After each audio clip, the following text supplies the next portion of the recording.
Livre de la Genèse, chapitre 30. Lorsque Rachel vit qu'elle ne donnait point d'enfant à Jacob, elle porta envie à sa sœur, et elle dit à Jacob, « Donne-moi des enfants, ou je meurs. » La colère de Jacob s'enflamma contre Rachel, et il dit, « Suis-je à la place de Dieu qui t'empêche d'être féconde ?» Elle dit, « Voici ma servante Bila, va vers elle, qu'elle enfante sur mes genoux, et que par elle j'ai aussi des fils. » Et elle lui donna pour femme Bila, sa servante. Et Jacob alla vers elle. Bila devint enceinte, et enfanta un fils à Jacob. Rachel dit, « Dieu m'a rendu justice. Il a entendu ma voix. Il m'a donné un fils. » C'est pourquoi elle l'appela du nom de Dan. Bila, servante de Rachel, devint encore enceinte et enfanta un second fils à Jacob. Rachel dit, « J'ai lutté divinement contre ma sœur et j'ai vaincu. » Et elle l'appela du nom de Nephtali. Léa, voyant qu'elle avait cessé d'enfanter, prit Zilpa, sa servante, et la donna pour femme à Jacob. Zilpa, servante de Léa, enfanta un fils à Jacob, et Léa dit, « Quel bonheur !» Et elle l'appela du nom de Gad. Zilpa, servante de Léa, enfanta un second fils à Jacob. Léa dit, « Que je suis heureuse, car les filles me diront heureuse. » Et elle l'appela du nom d'Azer. Ruben sortit au temps de la moisson des blés et trouva des mandragores dans les champs. Il les apporta à Léa, sa mère. Alors Rachel dit à Léa, « Donne-moi, je te prie, des mandragores de ton fils. » Elle lui répondit, « Est-ce peu que tu aies pris mon mari pour que tu prennes aussi les mandragores de mon fils ?» Et Rachel dit, « Eh bien, il couchera avec toi cette nuit pour les mandragores de ton fils. » Le soir, comme Jacob revenait des champs, Léa sortit à sa rencontre et dit, « C'est vers moi que tu viendras, car je t'ai acheté pour les mandragores de mon fils. » Et il coucha avec elle cette nuit. Dieu exauça Léa, qui devint enceinte, et enfanta un cinquième fils à Jacob. Léa dit, « Dieu m'a donné mon salaire, parce que j'ai donné ma servante à mon mari, » et elle l'appela du nom d'Issachar. Léa devint encore enceinte, et enfanta un sixième fils à Jacob. Léa dit, « Dieu m'a fait un beau don. Cette fois, mon mari habitera avec moi, car je lui ai enfanté 6 fils. »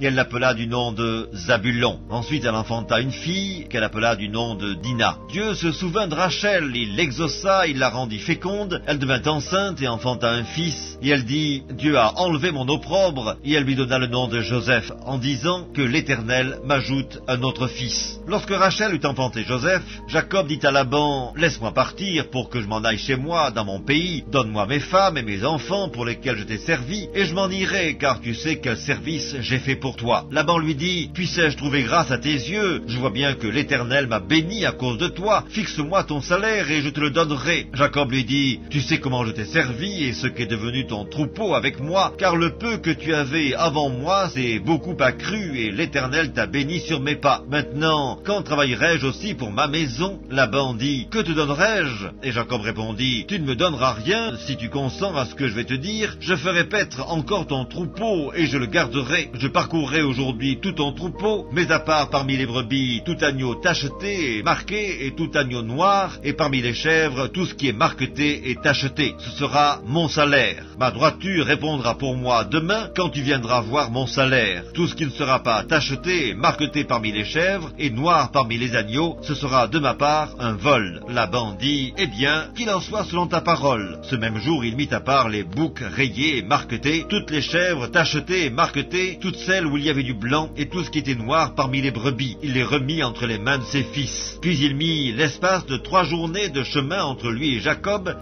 fit paître le reste du troupeau de Laban. Jacob prit des branches vertes de peuplier, d'amandier et de platane. Il y pela des bandes blanches, mettant à nu le blanc qui était sur les branches. Puis il plaça les branches qu'il avait pelées dans les auges, dans les abreuvoirs, sous les yeux des brebis qui venaient boire, pour qu'elles entrent en chaleur en venant boire. Les brebis entraient en chaleur près des branches, et elles faisaient des petits rayés, tachetés et marquetés. Jacob séparait les agneaux, et il mettait ensemble ce qui était rayé et tout ce qui était noir dans le troupeau de Laban. Il se fit ainsi des troupeaux à part, qu'il ne réunit point au troupeau de Laban. Toutes les fois que les brebis vigoureuses entraient en chaleur, Jacob plaçait les branches dans les auges, sous les yeux des brebis, pour qu'elles entrent en chaleur près des branches. Quand les brebis étaient chétives, il ne les plaçait point, de sorte que les chétives étaient pour Laban et les vigoureuses pour Jacob. Cet homme devint de plus en plus riche, il eut du menu bétail en abondance, des servantes et des serviteurs, des chameaux et des ânes.